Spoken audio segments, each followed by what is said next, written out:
น้องนางเจ้าไปอยู่ไสบัดอายมีคู่ดวงใจเป็นจังใดที่มาเห็นหน้าพบน้องครั้งนี้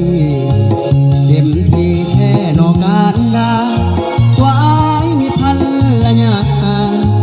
แต่ว่าน้องยังเป็นสาวกล่าวคำอยากบอกออกจากปากว่าหักอีหลีแต่ฮิตของปักเกนี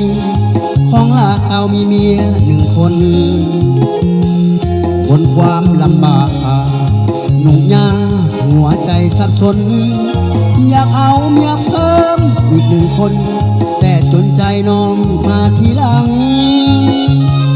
วันคนหนึ่งคือเมียคนสองก็คือน้องนางตัวอายคนกลาง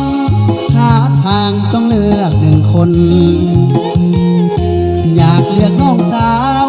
ย่านเมียตีผัวตายแต่ดนลำบากกับนางสองคนจนใจปล่อยนางเลือกเมียเอาจังสิละอายว่าก็แบบน้องสาวย่านเป็นเรื่องเป็นเล่าน้องสาวอย่าได้กดเตือน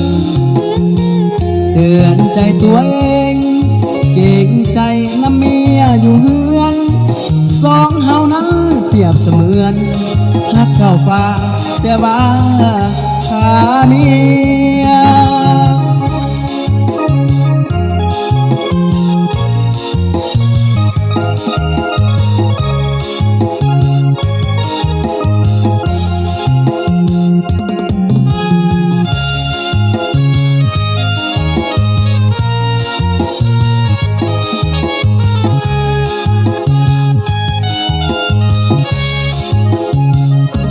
คนหนึ่งคือเมีย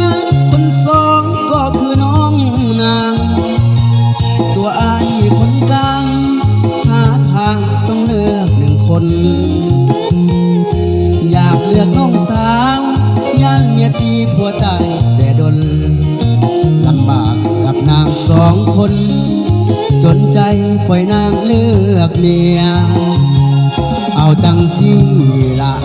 อายว่าก็แบบน้องสาวย่านเป็นเรื่องเป็นราวน้องสาวอย่าได้กดเกลืองเตือนใจตัวเองเก่งใจน้ำเมียอยู่เฮื